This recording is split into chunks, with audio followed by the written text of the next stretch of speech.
ನಮ್ಮ ಚಿಕ್ಕಬಳ್ಳಾಪುರ ಜಿಲ್ಲೆಯಲ್ಲಿ ಸರ್ ಕಳೆದ ಬಾರಿ ನಮ್ಮ ಇದರಲ್ಲಿ 63% ಬಂದಿತ್ತು. 63% ಬಂದಿತ್ತು 24-25ರಲ್ಲಿ 63.2. ಈ ವರ್ಷ ಎಕ್ಸಾಮ್ 1 ಅಲ್ಲಿ ನಾವು 90.88 ರಿಸಲ್ಟ್ ಬಂದಿತ್ತು. ನಮ್ದು ವಿಶೇಷವಾಗಿ ಸರ್ಕಾರಿ ಶಾಲೆಗಳಲ್ಲಿ ಅತ್ಯುತ್ತಮ ಫಲಿತಾಂಶ. ಸುಮಾರು ಒಂದು 25 ಶಾಲೆಗಳು 20 ಶಾಲೆಗಳು ಶೇಕಡ 100ಕ್ಕೆ 100ರಷ್ಟು ಸರ್ಕಾರಿ ಶಾಲೆಗಳು ಬಂದಿದೆ. ಗಣನೀಯವಾಗಿ ಸರ್ಕಾರಿ ಶಾಲೆಗಳ ಫಲಿತಾಂಶ ಹೆಚ್ಚಳವಾಗಿದೆ. ಇದರ ಜೊತೆಗೆ ಕ್ವಾಲಿಟಿ ರಿಸಲ್ಟ್ ಸಹ ಬಹಳ ಇಂಪ್ರೂವ್ಮೆಂಟ್ ಆಗಿದೆ. A+ ಸಂಖ್ಯೆಯನ್ನು ಸಹ ಕಳೆದ ಬಾರಿ ಕಂಪೇರ್ ಮಾಡ್ಕೊಂಡ್ರೆ ಉತ್ತಮ ಸ್ಥಾನದಲ್ಲಿ ನಾವಿದ್ದೀವಿ. ಜೊತೆಗೆ ಲಾಸ್ಟ್ ಇಯರ್ ಕಂಪೇರ್ ಮಾಡ್ಕೊಂಡ್ರೆ ಹತ್ರ ಒಂದು 28-29% ನಮ್ಗೆ ಜಾಸ್ತಿ ಆಗಿದೆ. ಒಟ್ಟಾರೆ ನಮ್ಮಲ್ಲಿ ಈ ವರ್ಷ 14,375 ಮಕ್ಕಳು ಎಕ್ಸಾಮ್ಗೆ ಅಪಿಯರ್ ಆಗಿದೆ ಸರ್.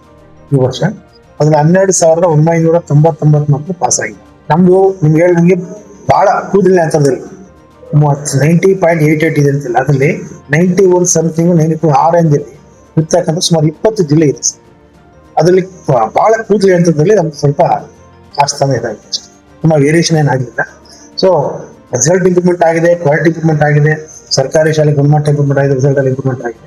ಈ ವಿಚಾರ ಸ್ವಲ್ಪ ಸ್ಥಾನದ ವಿಚಾರಗಳು ಬಂದಾಗ 1-2% ಇಲ್ಲಿ ತುಂಬಾ ಅಂತರ ಏನು ಗಣನೀಯವಾದ ಅಂತರ 10% 15% ಆ ತರ ನಮ್ಗೆ ಡಿಫ್ರೆನ್ಸ್ ಏನಿಲ್ಲ. ಸೊ 1ರಿಂದ 1.03% 101% ಅಲ್ಲಿ ಅಷ್ಟು ಸ್ಥಾನ ಇದೆ. ಅದಕ್ಕೆ ಸ್ಥಾನ ನಿರ್ಧಾರ ಆಗಿದೆ. 624 ಅಂತ ಇದಾಗಿದೆ. 622 ಸುಮಾರು 6 ಮಕ್ಕಳನ್ನು ಇದ್ದಾರೆ ಪಟ್ಟಿ ರೆಡಿ ಮಾಡ್ತಾ ಇದ್ದೀವಿ. 100% ಶಾಲೆಗಳ ಪಟ್ಟಿ ಸಹ ರೆಡಿ ಮಾಡ್ತಾ ಇದ್ದೀವಿ. ಅರ್ಧ ಗಂಟೆ ನಿಮ್ಗೆಲ್ಲ ಶೇರ್ ಮಾಡ್ತೀವಿ. ಸೊ ನಮ್ಮಲ್ಲಿ ಮಕ್ಕಳಿಗೆ ತಕ್ಕಂಥದ್ದು ಕೇವಲ 1,376 ಮಕ್ಕಳು ಮಾತ್ರ ಫೇಲ್ ಆಗಿದೆ.